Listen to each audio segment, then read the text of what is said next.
Bonjour à tous, bienvenue dans ce premier point de l'actualité. La 5e édition de la finance s'engage à refermer ses portes à travers la cérémonie des Awards du financement, une cérémonie de distinction des institutions financières qui ont accompagné les petites et moyennes entreprises par des financements de projets. 3 entreprises sur 14 sélectionnées ont été distinguées au cours d'un dîner gala co-organisé par la Confédération Générale des Entreprises de Côte d'Ivoire, CGEC, et la firme entrepreneuriale Solution Partners. Cette édition a été présidée par le Premier ministre, Patrick Hachi.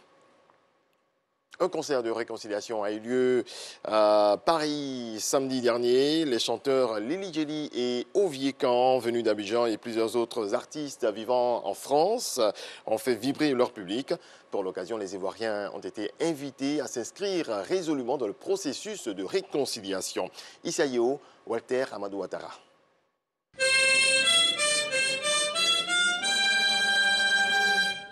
Exécution de l'abidjanaise, symbole de l'unité nationale et de cohésion. La réconciliation entre les fils et filles de la Côte d'Ivoire est en marche à Paris, en France, à travers la culture, via la musique. Tout ce que la structure EBV Musique fait, c'est pour la paix. Quand je vois le ministère qui se déplace, l'ambassade qui a fait un effort, et encore, quand je vois tout ce monde qui était là, alors je suis satisfait. Et je pense que ça m'encourage encore pour œuvrer encore dans la paix. Se mettre sur une même table et puis discuter pour quelque chose qui nous concerne tous, parce que c'est important. Nous, on estime que c'est important pour nous. La réconciliation, elle doit être partout.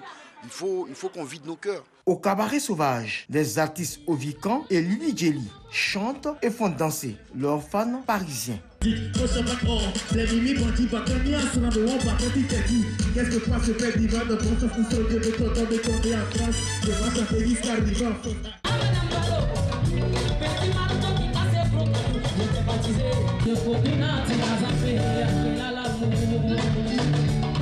Cette messe pour la réconciliation et de la cohésion bénéficie du soutien de l'ambassade de Côte d'Ivoire en France et du ministère de la Réconciliation et de la Cohésion nationale, qui a dépêché une forte délégation à Paris pour la circonstance.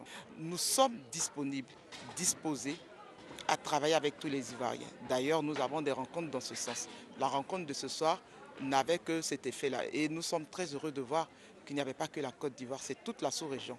Après le cabaret sauvage, les initiateurs de cette soirée parisienne visent le mois de septembre 2022 pour un autre grand concert pour la cohésion des Ivoiriens de la diaspora. Dans le reste de l'actualité, situation chaotique à Khartoum. La police soudanaise a tiré hier dimanche des grenades lacrymogènes à Khartoum pour disperser les dizaines de milliers de manifestants descendus dans la rue pour s'opposer à l'armée au pouvoir depuis le coup d'État militaire du 25 octobre.